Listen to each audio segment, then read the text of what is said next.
Se você não assistiu o vídeo do buquê, este buquê de flores, que eu vou deixá-lo aqui ao longo do nosso vídeo para criar uma interação colorida, assista ou ele está no perfil. E eu quero agradecer a cada um de vocês que compartilharam, comentaram, que interagiram, mandando mensagem, acessando. Gratidão pela presença de vocês aqui. Como eu prometi, de aprofundar um pouco mais na explicação do inconsciente e essas manifestações que fez com que a pessoa, ao estar vivenciando algo que era totalmente oposto de tudo que ela já tinha vivenciado anteriormente, acabasse ali prejudicando essa relação. O nosso inconsciente, ele armazena tudo aquilo que nós já vivenciamos desde o momento do nosso nascimento até o dia de hoje. Então, todas as informações. Quando você passa por uma experiência ruim, que te traumatiza, e você resolve não lidar com aquilo, você quer, de uma determinada maneira, deixar aquilo parado em um canto, para talvez em algum outro momento você olhar para aquilo, ou nem olhar. É como se você dissesse para o inconsciente assim: olha, pega aqui e resolve isso para mim. E ele vai resolver, só que da maneira dele.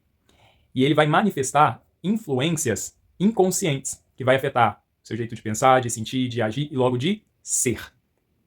E o que aconteceu no caso desta pessoa, ao receber um buquê de flores que ela nunca havia recebido em relações anteriores, foi justamente isso, a influência que fez ela sentir determinadas sensações, que parecia que ela estava dentro de um sonho lindo, mas que a qualquer momento ela iria acordar em um pesadelo, ainda que não tinha nada evidente que fizesse com que ela desconfiasse que aquilo ali não era o que ela estava vivenciando. Só que as influências mexe com essa parte do sentir, logo depois pensar, e as outras, que é o agir e o ser. Então, as influências do inconsciente, que afeta estes lugares na nossa psique, elas vão criando ou familiarização com aquilo que a gente já tem por conhecido lá, ou criando uma rejeição com aquilo que é estranho. No caso desta pessoa, era estranho para esse inconsciente aquilo que ela estava vivenciando, porque ela não tem familiaridade com o oposto da rejeição, do abandono, da falta de reciprocidade, da falta de responsabilidade afetiva e emocional. Como ela vivenciou situações traumáticas que ela não elaborou, esses registros, eles ficaram ali no inconsciente, sendo influenciados por movimentos que faziam de momento a momento ela criar, ainda que inconsciente, essa familiarização. Porque lá no inconsciente dela é naturalizado esse cenário, que é o cenário da disfuncionalidade. Quando ela então está com uma pessoa que é totalmente oposta de todas as pessoas anteriores, ela começa a fazer projeção. Ela começa a ver na pessoa as pessoas do seu passado, as pessoas que foram as responsáveis por esses registros traumáticos. Tem pessoas que elas expressam, como no caso desta pessoa, é aquilo que elas já viveram em relações passadas, e naquele momento, quando ela expressa, parece que então ela está consciente. Se as pessoas do passado fizeram isso e isso com ela, e a do momento presente está entregando o oposto, é com essa pessoa que ela quer ficar. Só que o inconsciente ele tem uma dominância maior. Conscientemente ela sabe o que ela quer, só que inconscientemente ela é influenciada a sentir o oposto. E é onde que ela começa a sabotar todo um processo, porque o inconsciente está falando mais alto. Como Jung, ele traz este pensamento tão forte que se a gente não torna o inconsciente consciente, ele vai continuar dirigindo a nossa vida e a gente chamando isso de destino. Isso me faz lembrar do processo de uma paciente que ela expressou o seguinte: somente agora, aos meus 50 anos, que eu estou percebendo que eu estou tomando decisões e fazendo escolhas autênticas. Porque antes, agora eu reconheço que eu estava sendo influenciada por aqueles registros traumáticos que eu vivenciei, que eu ignorei, que eu não queria lidar. Porque o processo dela fez com que ela fosse acolhendo tudo aquilo que ela tinha em algum momento deixado ir para o inconsciente sem elaboração. E quando ela começou a resolver essas questões, ela foi criando uma autonomia maior, um amor próprio, a autoestima dela foi melhorando e todas as decisões então começam a ser pautadas pelo amor próprio, porque como eu disse anteriormente, o amor próprio faz a gente fazer boas escolhas e tomar boas decisões. Essa pessoa, por exemplo, do buquê de flores, ela não tem amor próprio. Se ela não tem amor próprio, o que vai movimentar ela são os registros traumáticos não elaborados. A pessoa que tem amor próprio, ela tem uma ambientação interna que sustenta o amor próprio. No caso dessa pessoa, não existe essa ambientação para a sustentação do amor próprio. Para que haja, ela precisa de resolver essas questões, de acolher, olhar para dentro de si, para ela causar as transformações necessárias e, a partir disso, o amor próprio ele florescer. A pessoa que está movida pelo amor próprio, que faz as escolhas, ela não se importa de ter que expressar o que ela quer e o que ela não quer. A que não tem o amor próprio, ela tem medo de expressar e da pessoa que está ali ao lado ir embora. Porque ela tem medo de ficar sozinha.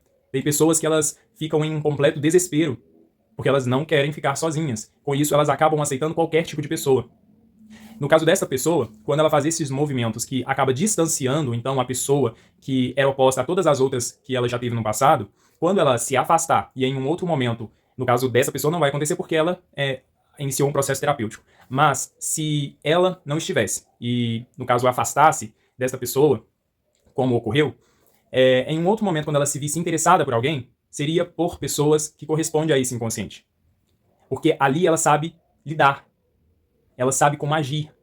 Ali é onde ela se esforça muito para ser vista, para poder ser aceita. Ela tem que se humilhar.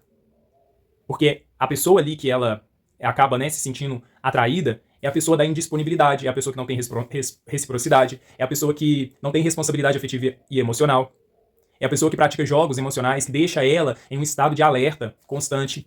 Mas, ainda que seja desconfortável tudo isso, ela sabe lidar. Isso está naturalizado dentro dela. Então, quando ela começa a experienciar algo oposto, o sistema nervoso dela não reconhece isso. É entediante. Porque o sistema nervoso dela não reconhece. Assim como o inconsciente. Não tem nada ali familiar nesse sentido. Se o que está predominando são os registros de rejeição, de abandono, de traição, de mentiras e outras coisas que ela possa ter vivenciado, que não foi elaborado, e aquilo ali está predominando, causando essas influências. E ela achando que as escolhas, as decisões, pensamentos, sentimentos que ela está tendo ali, muitas vezes são autênticos. E aí volta a frase lá de Jung, que a paciente expressou que somente aos 50 anos que ela estava percebendo ali que ali ela estava sendo autêntica. Se você não parar e acolher os seus registros traumáticos, eles vão causar as influências. É como se você empurrasse para debaixo do tapete aquilo que você não quer lidar. E o que fica em excesso embaixo de um tapete gera sintoma.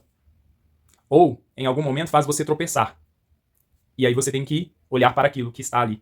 É o que acontece quando você não elabora esses registros, deixa que o inconsciente resolva, e os padrões vão se repetindo. Porque na hora que você para e vê que você está lidando de novo com aquele cenário dos jogos emocionais, de uma pessoa indisponível, de uma pessoa sem responsabilidade afetiva e emocional, você tem que olhar, você tem que considerar o seu interno. Mas olhar para esse lugar, às vezes, é extremamente desconfortável, porque você tem que lidar com aquelas questões que você não gostaria de lidar.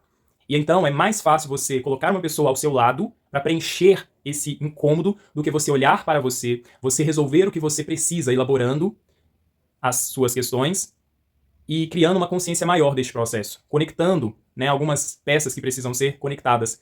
Neste movimento acontece a ambientação do amor próprio. O amor próprio vai fazer você colocar uma pessoa ao seu lado ou permitir uma conexão se essa pessoa verdadeiramente for te fazer bem. Se é a pessoa que tem a comunicação que não é violenta, se é a pessoa que tem responsabilidade afetiva e emocional, se é a pessoa que te trata através da reciprocidade, que não tem joguinhos emocionais porque é um adulto. Então, se ele é um adulto, ele precisa de ter maturidade. A pessoa que não tem maturidade, e são muitas pessoas, maturidade emocional, ela não vai te oferecer o melhor. Ela vai te oferecer aquilo que ela acha que é o melhor. É aquilo que ela está disposta a dar. Mas não o que favorece você no sentido de respeitar aquilo que você já é, aquilo que você já está fazendo por si mesma mesmo, e aquilo que ela pode potencializar na relação que vocês decidem aí construir.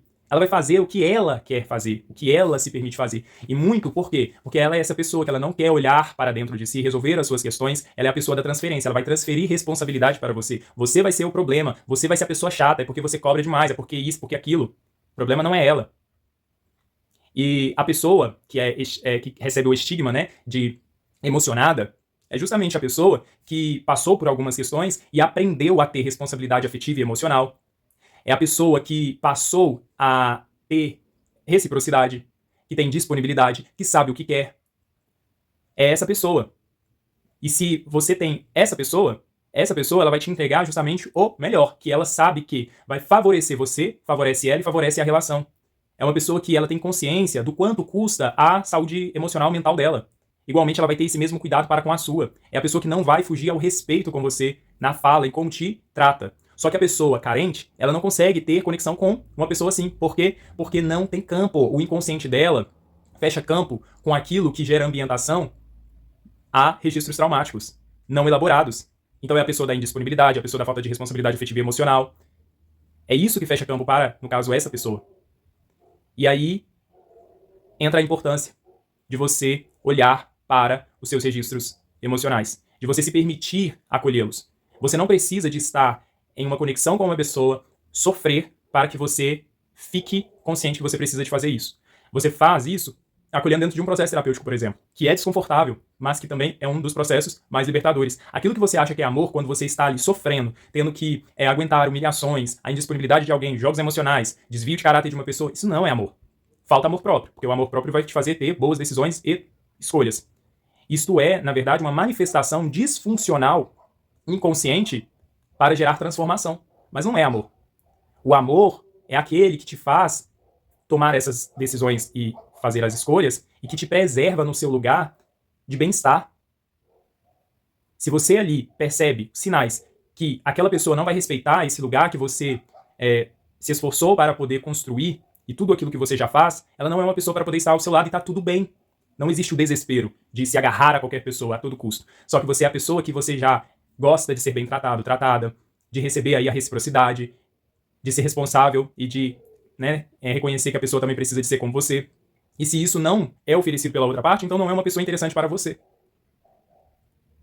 Novamente eu digo, cuide dos seus processos.